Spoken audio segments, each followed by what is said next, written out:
Are you a coach or consultant who's deadly scared of high ticket sales? Do you want to learn high ticket sales? So there's the good news for all of you. Hey everyone, my name is Saiba Mahmood. I'm a high ticket sales coach and I'm going to share a 4 step framework for selling high ticket products. And the best part, I'm not just going to share this framework, I'm also be going to sharing the nitty gritties, the soft skills, those parts which will make this framework even more powerful. So if you want to get maximum value out of this videos, please make sure you keep taking lots of notes of all the things which I'm sharing in this video. Please highlight some of your notes in the comment section or put your notes in the comment section so that people who are watching this video, they can also benefit from your notes. And if you're new to this channel, please hit the like, share, and subscribe button so that we can make more valuable content like this, so that we can give more value to coaches and consultants like you, so that you can grow and take your business to newer heights. So, without further ado, let's get started. So, what do you think are those soft skills which are most important for high ticket sales? Now, some of these soft skills that I'm going to be sharing, it might look a little counterintuitive to you, but these have been amazing. They have been working, and they will be working for you as well. So, let me just share my notes step by step with all of you. Okay, so what do you think is the first soft skill which is needed for high ticket sales? What do you think is the first most important thing that you need for high ticket sales? Okay, the first soft skill that you need is looking premium. What does looking premium means? What does looking premium means? A lot of people who want to sell high ticket products aren't able to sell high ticket products because they are not looking the part for the high ticket sales that they want to make. Imagine you are selling Rolex watch. Okay, Rolex is a very famous company for watches, and you are not dressed properly. You might be selling Rolex watches, but people will not buy. Now you will ask me why? Because it is simple human psychology. You want to be matching the part that you're playing. If you are a high ticket sales person, if you are selling premium products, you need to be looking the part of a high ticket salesperson. If you don't look like that, if you're not well dressed, if you're not well groomed, if you don't look as if you're a premium person, you're not going to make those sales. So the first very, very important and underrated thing that a lot of people ignore is looking premium. So make sure you're not wearing those unironed shirts. You're not, uh, you know, uh, going on a roll. You're not rolling the camera when you are not in your best attired, or you are not looking your best. Right? Make sure you get ready. You want to charge high ticket? You can charge high ticket. These are some very, very important soft skills which no one taught me when I started my journey, and therefore I want you to look premium if you want to sell premium products, right? So looking premium is one of the most important skills that you need in order to sell high ticket products. Now, what's the next thing you need? Can you share what's the next most important thing you need to uh, be having in order to sell high ticket products? Come on, you can put some guesses also in the chat box in the comment section. Okay, so the next most important thing that you need is you need to be assertive. Now, what is the meaning of being assertive? Assertive is you have certain terms and conditions. You have certain terms and conditions for how you work, with whom you work, and why you work, right? And you don't make compromises. Have you ever seen a big business owner or a big brand giving random sales or giving random discounts? It's very, very rare. Why is it? Because they want to maintain their brand positioning. They want to assert they are premium. All right. So if there are customers who are coming to you and they're like, can you just lower down the prices? You need to be assertive. You need to be at a certain position. You need to tell, hey, we have a certain quality, we have certain standards, and we don't go below that. You can go to other vendors if you don't like our services, right? So being assertive is very, very crucial. And now there's a difference between being assertive and arrogant. You need to be polite when you are asserting something. You don't have to be arrogant, but being assertive is very, very crucial, and it will help you and your client. Because see, if you have certain standards, the person knows, the client knows that they will get similar standards in their delivery also. However, if you don't have any standards for yourself, will you have those standards for your customers? I guess no, because you are not assertive, right? So being assertive in a polite manner is a beautiful skill. You go to five-star hotels, okay, they will charge you premium, but they're also very polite. They maintain certain standards. So being assertive means holding your ground, but holding your ground in a manner which is not arrogant, which does not put down the customer. And it is very simple. You don't need to put down anybody in order to be assertive. You can be yourself, you can be looking the best, you can be feeling your best and still be assertive. Okay. The third very important thing is you need to be professional and friendly. What does professional and friendly means? Professional and friendly means that you need to have certain professionalism, right? If somebody is trying to get unprofessional with you, you need to set certain standards, right? Because you are not their friend. You need to give them space to be friendly. You need to be friendly, but not a friend. Now, what's the difference between professional friendly and being a friend? The difference is if somebody is a friend, they can call you the way they want, they can treat you the way they want. However, you're running a business, right? And if the same happens with your customers, what will happen? Your customers will be at loss and you will also be at loss. Imagine you become so much of a friend with your client, right? That they are not appearing to your classes, they're not taking you seriously, they're not listening to you. Now, what is happening? Because you lost that professionalism, you lost that assertiveness. That person took you like a friend, and now you're at loss because now you have to shift your timings and you have a lot of headache, right? Why? Because that authority goes away. So, because you're running a business, you need to have certain authority, right? You need to be professional, you need to be friendly, you need to understand them. But at the same time, you need to have certain boundaries. And those boundaries will not only protect you, it will protect your client. It will help them give the best results. Imagine if they skip all your classes or consultations and then they expect results. Can you give them any results? I don't think so. Why? Because they started taking you for granted, like a friend. Okay, so again, these are certain soft skills which will make sure that your journey is super smooth, all right, and you are not falling behind in any manner, right? So make sure you don't become a friend of your client, because if you become a friend, you lose authority, and the moment you lose authority, it is a loss-loss situation. It's not a win-win situation for anyone. The fourth very important thing is care and empathy. People don't care how much you know until they know how much you care.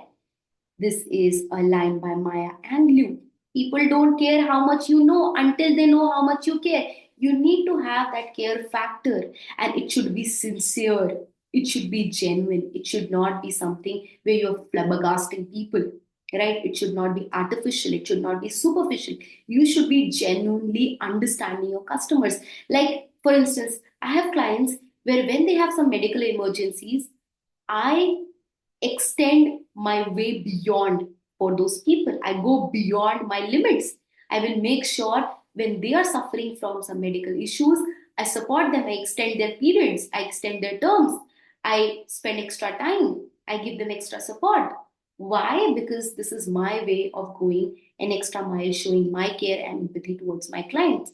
Right? So, care and empathy, even when we are going on sales calls, is very, very important. When the client is saying something, and if it is something tragic, you need to empathize with that person, right? You need to show that care, because when they feel you are caring for them, you are showing empathy for them, the trust instantly builds up. And when trust builds up, it's the most important and precious asset in the business. They will instantly buy into you. Okay, why? Because they feel that you are a trusted person whom they can trust and they can lead their journey, right? So, very, very important, empathy and care. Whenever even you're going on sales calls, make sure these things, these fundamentals are at the back of your mind. You look premium, you are assertive, you are professional and friendly, you have care and empathy. And fifth, and can I tell you, it's the most important point is you need to be a master at asking great questions. Okay, why do you need to ask so many great questions? Because if there is no pain, there is no sale, right? And what happens when they, how will you dig that pain of that person, that problem, that challenge that they're facing is through your questions. Imagine there is a person, let's suppose there is a healer who's coming to you, right? They have no clue about business building, they have no clue about doing online sales. Now if I don't ask what's your sales funnel, how many leads you're generating, how many sales you're closing, do you think they'll be able to take up my product? Because they will not see any value. They will, that need is not created in their mind. But because I've asked them so many important questions, that need gets created. And then what they start feeling, yes, I have to buy this person's product, this person's services. Why? Because that need is created. A lot of times people try these old school tactics where they're trying to push a client, no, no, buy this. They're trying to convince, and they're trying to convince very hard. But these are very old school strategies which will not going to work in today's time. Why? Because people want to be their own decision makers. We like to be our own decision makers. When we take decisions on our own, we have more conviction, we have more confidence in that product or services, right? If somebody just tries to just give away a product through pushiness, we become even more harder, right? So it's so important that you ask these great questions. What's happening? What are the challenges you're facing? And in those challenges, only the need will be created. Like I talk to a lot of people, how many leads are you generating? What's your sales funnel like? How many sales are you closing? So there was a person who was generating like 50 leads, 40, 50 leads every single month. And in those 50 leads, he was not able to even close five customers, which is like a 10% conversion rate. And that was a big problem. And when he realized, oh, I'm only closing one or two people out of the 50 or the 100 inquiries that I get, this is a serious problem, that need instantly got created. And then when I said, you know what, this price of this program is very, very affordable. You know why? Because when you make a few sales, that entire program is just recovered. Why? Because you have made so many sales by learning the art of sales, right? So asking great questions is so crucial. A lot of times, uh, sales people who are small time closers, they will talk a lot, right? They will speak, try to persuade, but speaking, convincing, that is not persuasion. Persuasion is creating need in the minds of the customers by asking great questions. All right. And how do we create a need? By asking great questions. So make sure that you ask great questions and it increases their hunger for the product or the service. Imagine if somebody is trying to sell you a course which is like I've bought many expensive courses, 2.5 lakh courses. So why was I able to buy those courses? Because the hunger was so high. I want to take my business to 50 lakhs, a crore in a year. And that's why that hunger was so high. That is why I easily bought those products. Right? Had the hunger been low, would I buy? Obviously, no. So the hunger needs to be high, the pain needs to be high, and that is how they will buy, right? When the hunger is high, they will buy, right? And how do you create hunger? You create hunger by asking great questions, by asking their pain points, by knowing their dream points, by asking what they want, by knowing what they're missing right now, right? When all of these things happen, they realize, oh, this is my pain, this is what I'm looking for. And things become very easy, right? You don't even have to convince those old school strategies, you don't even have to apply. Okay, so these were certain 5 skills. You need to look premium, you need to be assertive, you need to be professional and friendly, you need to show care and empathy, you need to be a master at asking great questions. When you do these 5 things, now when you're going inside a sales call, half of the battle is done, because these nitty gritties are going to make sure that you do the sales right. Okay, now let's move on and let's go to the exact 4-step framework that will help you close more sales. Okay, so the first thing that you need to do is, can you anybody guess? Rapport building. Rapport building is very, very important. Imagine you go to a mall and somebody just starts selling you something. Will you buy? You won't, because the rapport is not built. But another time, there is another person, for example, you go to that, for example, I went to a skincare shop. They were selling skincare products. And when I went there, the person, the lady who was selling these skincare products, she actually took out the time to understand my problems, what are my challenges with my skin, all of that. And then she did my skin test, and then she gave me a report. According to my skin test, she suggested me the right products which will fit my skin type. And now, will I buy? Because there's a certain rapport that's created, right? So, rapport building is very, very important. And how do you build rapport in a sales call? So, the first 2 minutes, okay, the first of all, if you're doing these sales calls on Zoom, the first thing you need to do is, if somebody is not comfortable with whatever the software that you're using, you need to teach them through slides or some animation, something. You need to keep some slides so that if somebody is not able to unmute themselves, they don't know how to operate Zoom or Google Meet, you need to teach them through presentation, right? Just tell them how to use. Okay, now they are on the call. The first 2 minutes, you need to have a 2-minute chat. Now, what kind of chat it needs to be? It needs to be a friendly chat in which you are asking, where are you from? What do you do? Right? Normal questions, nothing which is very biased. Like, don't ask them about cricket, politics, or something which would be too biased for them. Right? So make sure you are asking questions which are unbiased. Okay.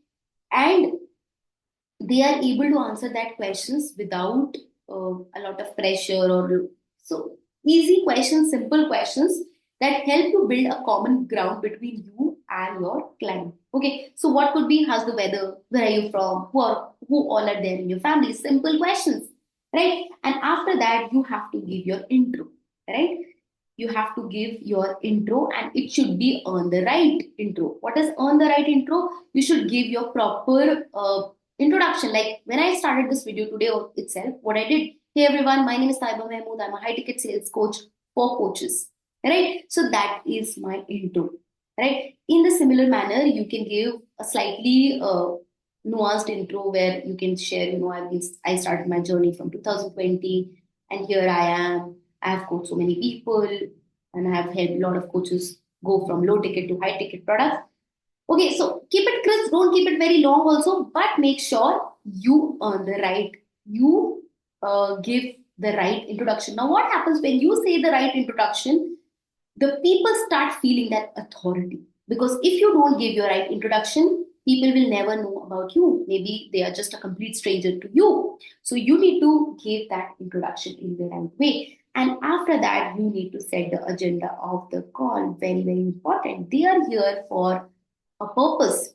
They have some problem and they want to overcome that problem, right? And you are going to help them through a product, through your coaching, through your consulting, whatever it is, right?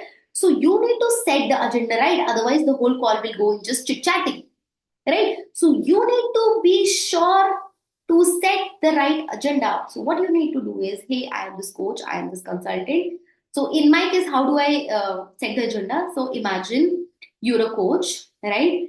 And imagine me as your sales doctor. So please feel free to share your problems, share your goals. I'll be asking you a lot of questions. Would you be comfortable? Because I really want to know what are your challenges, what are your goals. And after that, if you and I see that we are the right fit for each other, and you want to know more about my products and services or my coaching beyond this call, I welcome you to that.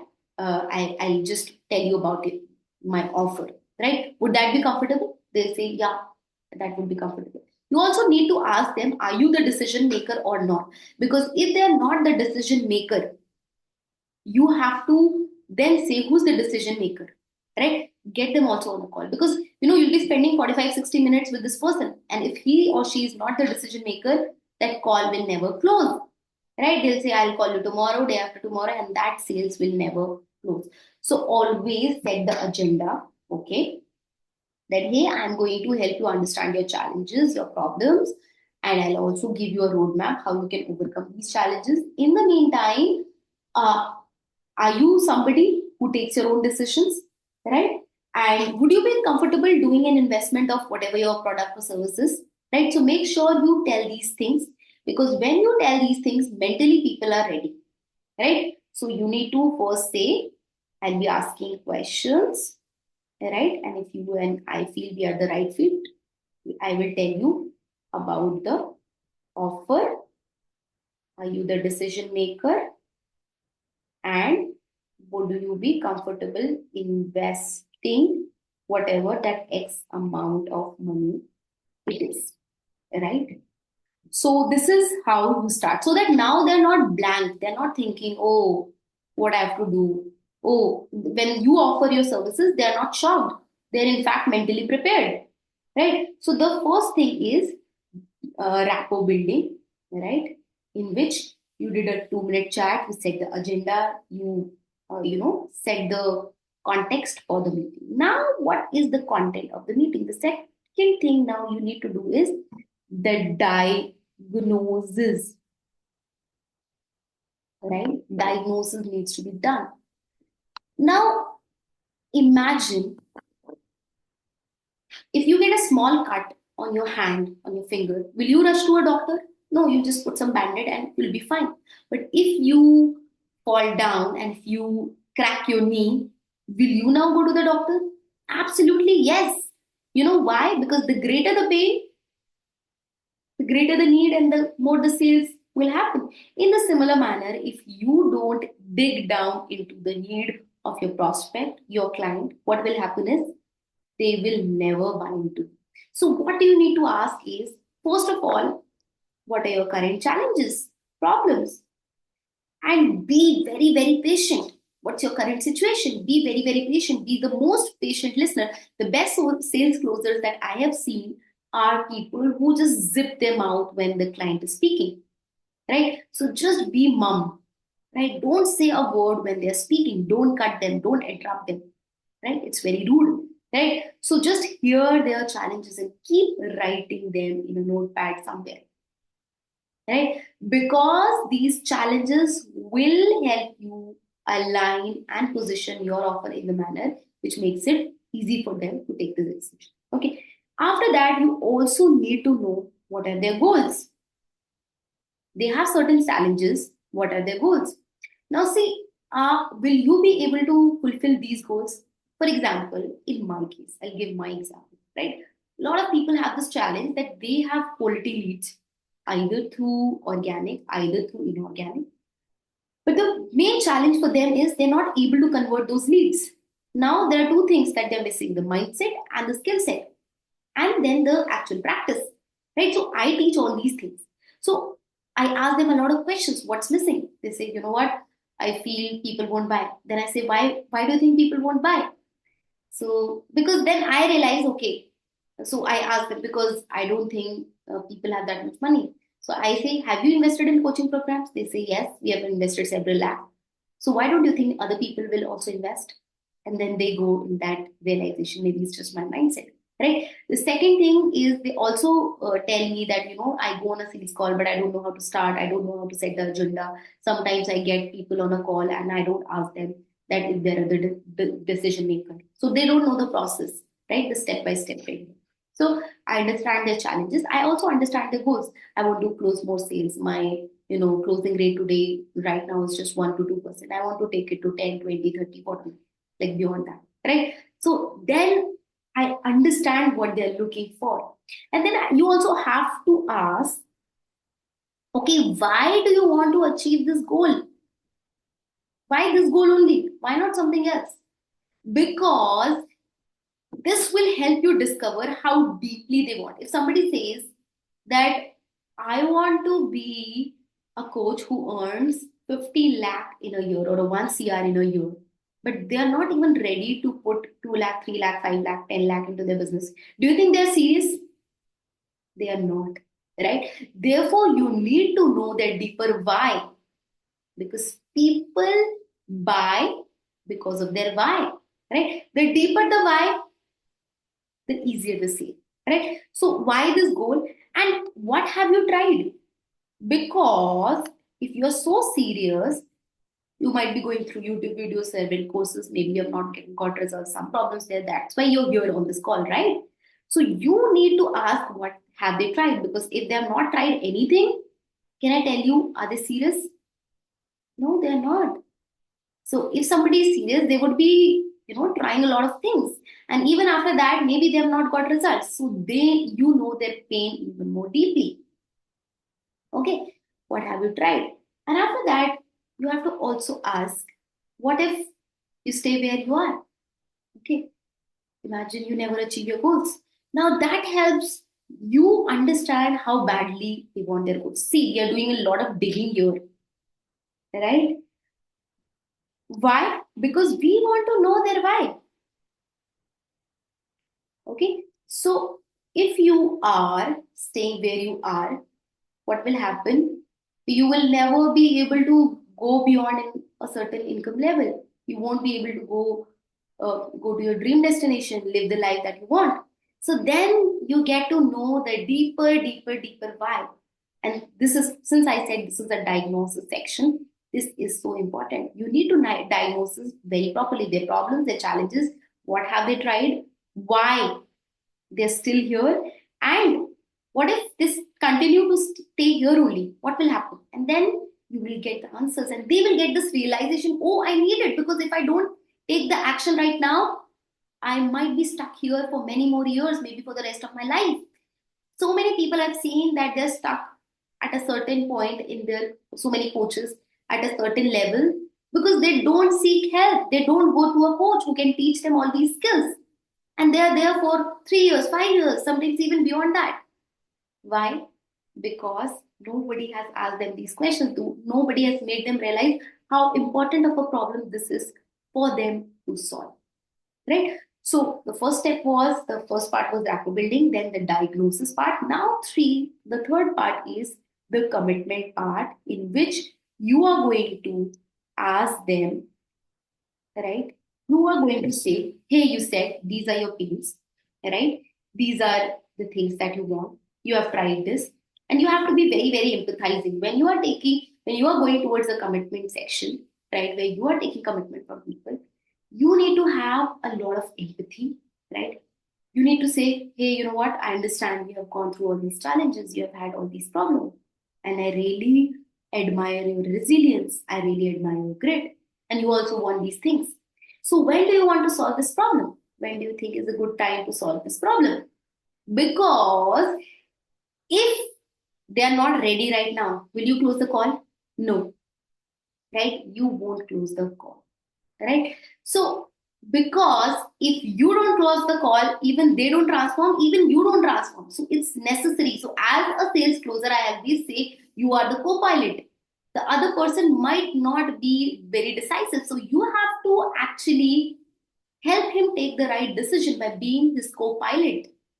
All right. So when do you think would be a good time to solve this problem? And then, okay, you have to ask, okay, most of the times if people are serious and they really want it badly, right? They will say now. If they say not right now, maybe 6 months later, maybe 1 year later, and then you have to say, what makes you say that? I thought this was a big problem. You really wanted to go. These were your pains.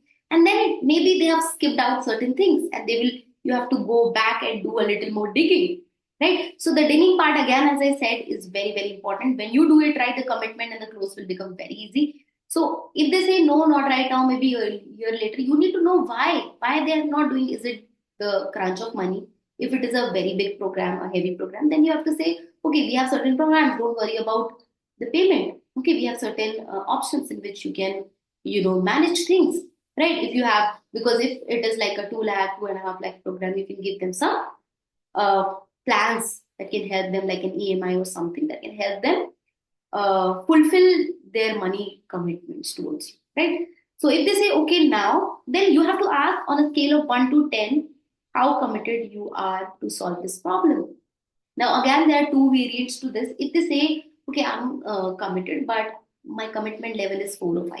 Now, again, what is happening? Again, they are not committed, means that digging is still not done right. So you have to ask again, you said these were your pains, these are things, but still your commitment level is so low. I wonder why. And then they will say, oh, this. They will tell you more about their problem. Okay. And then again, you have to diagnose and tell, right? Help them take a decision, right? And then you have to ask, do you think because I diagnosed your problems, I understood your challenges, I did all of this, do you think we would be the right people? I've helped so many other people also to overcome their sales fears. Do you think I would be the right person for you? And if they're serious and if they understand your diagnosis skills, all of this, they will say, yes, you know what, I need your help. And 99% they will say yes. If 1% they say no, no, I don't think. So ask them why. Why don't you think so? Okay, take that reason. Be open. They'll say, you know what, I need more hand holding. So why do you think we don't provide hand holding? Okay, so yeah, I don't know. So do you want to know more about it? Right? So now you are helping them again take a decision. Okay, do you think we would be the right fit or the right people? Okay, now you have to pitch and close, right? That is the fourth step, in which now you have to again ask, have you set aside a budget? For example, if somebody says, I want to earn certain number, a certain amount, have you set aside a budget? For example, you want to make 1 CR in a year. Have you set aside a budget? Because if you want to earn in crores and you have not even set budget in lakhs, do you think you would be able to approach or fulfill that goal? Absolutely no. So you need to again ask, and it is just like a recall for them. Yes, I need to invest also. Okay, so how much budget? If somebody says, okay, 1,000, I've kept only 5,000, 10,000, then and they want a very big number. So you need to again ask them, do you think by investing this much you'll be able to get it, this much? And then that will make them think and make them realize the value of the program. And finally, you have to, okay, when they and finally when they give the right number, the approximate number, then you have to say, okay, okay. So they will just say, yeah, I think I'm ready, or I think this makes sense to me, right? And I have certain budget. Maybe I need to do it because I have these challenges, I have all of these things. Okay, so I want to know about the program, about your offer. Okay, they will themselves ask. So then you have to give your offer, but when you're giving the offer, make sure you are not just you are not just going into the very nitty gritties. Okay, you are only sharing things from a highlight perspective, because if you go too deep, people will get confused. Like when I pitch my offer, I'm like, I offer three things: mindset, skill set, and the exact role plays that help you become more confident for your sales. We have other premium programs if they want more handholding, more things, more DFI services. We have premium programs also, but that I'll tell you if you need it, right? And then finally, after you have given the offer, everything, you have to just shut your mouth. You don't have to speak a word now. It is for them to finally decide. And in most cases, 90% of the time, they will say, okay, yes, so how do I proceed? Then you can simply give the payment link. And congrats, you have closed a sales call. If again there's a person who's like, I need to consult this, that. So you said you should say that what do you need to consult? Because initially when I asked, Are you the decision maker? You said you are yourself the decision maker. So what do you need to consult, or what do you need to know more about the program that will help you feel more confident? They will say, you know what, I want to know that if there is enough accountability, then you can say, hey, we have proper Excel sheets where we maintain accountability. We track each of your assignments, each of your classes that you're taking, and that helps you really stay on your toes. Right? We have certain team members who would be just your accountability buddies. I would personally ask all these things from you, and then they realize yes. And finally, if they are someone who's actually looking for help, they will actually sign up if you do all these steps, right? However, if there is somebody who is not very serious, they would probably say, no, no, give me some time. Okay. And one more thing that you should do is sometimes the people are not confident. Like suppose if it is a very big program, it's like a 50,000 program or a 1 lakh or a 2 lakh program, then they will say, you know what, maybe I don't have the entire amount. Can I just spend a token? So you should ideally take 20% of the token money always on the, so that they stay committed, because if they go out of the call and they have not made a financial commitment, means the client has gone. But if that they have made a 20% commitment, they will for sure make the other commitment as well, right? So these are the 4 steps. So let me share my screen once again and share you this entire process and summarize everything that we have learned today, right? So the first thing was rapport building, right? You do a 2-minute chat, you ask them where are you from, what do you do, all of these basic questions, right? After that, what do? You also set the agenda of the meeting. You ask them questions, right? Uh, you say that, I'll be helping you, I'll be doing all of this, right? And if we feel, you and I feel we are the right fit for each other, I will share the offer. Now, why we are saying if we feel the right fit, again, this is a point of assertiveness. It's not just about the client, it's also about you. It's not the client choosing you, you also choose your client. So you and I, that is why, right? And then you have to always ask, are you the decision maker? If the person is not the decision maker, never proceed with the call. Ask them to come back with the decision maker because you want to close them, right? Uh, and then you have to diagnose what are your challenges, what are your goals, why this goal, what have you tried, what if you stay where you are, right? All these questions will help you understand the depth of their need and then the commitment, right? You have to confess to them, okay, these have been your pains, gains, where do you want to solve this problem, what is your commitment level, do you feel we are the right fit? And if they proceed, then you have to again ask, then you have to go towards pitch and close, which is the budget. You have to say, have you set aside a budget? And then the offer, right? It is only going to be a highlighted offer. This is not going to be a very detailed offer, and then close. And then if they are comfortable, take the priority should be taking 100%. But if they are not comfortable, you can give an option of 20% commitment, but never close the call without these things. Okay. We also learned that you need to look premium, right? You need to look premium, you need to be assertive, friendly, professional, all of these things. One more thing is, in all of these things, finally, one point is you need to stay detached. See, sales is that process that if you don't stay detached from the sales, you will either end up becoming very excited or very low on energy. So if you stay detached, you don't have to think how much money you can make, but how much you can help the other person. If you can genuinely help the other person, you have to be all in that serving mindset. I'm here to help. I'm detached. No matter what they say, I have a big client pipeline. I will be able to close the client. That conviction, that confidence should be there, right, within yourself. And then you will feel that you are not too excited or you are not too nervous because you are detached from the scene, right? And when you're not too excited, because sometimes the other person will try to make you very excited. And when you get excited, you will skip these sales steps. And when you skip these sales steps, it's going to be incredibly dangerous, right? So I'm going to just once again share my screen so that you can just take a picture of your notes. Maybe you want to use these notes, and okay, so I'll share my screen once again.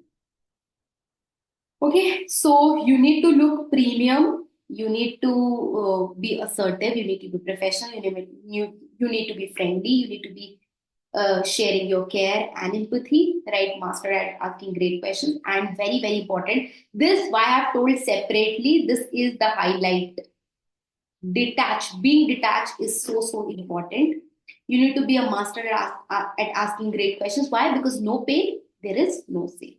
Okay. And then is this 4-step process. You can take a screenshot if you want. Rapport building, diagnosis, commitment, pitch, and close. I hope this video was immensely valuable. If it was, please share it with your friends and family members or anybody who might be struggling with sales and might be benefited from this video. Please hit the like button, please leave a comment, and please ask any questions that you have, because when you ask us questions, we will answer them through these videos. This is me, Taiba, your high ticket sales coach. I will see you another time in another video. Till then, keep learning, keep growing, and keep going out of your comfort zone.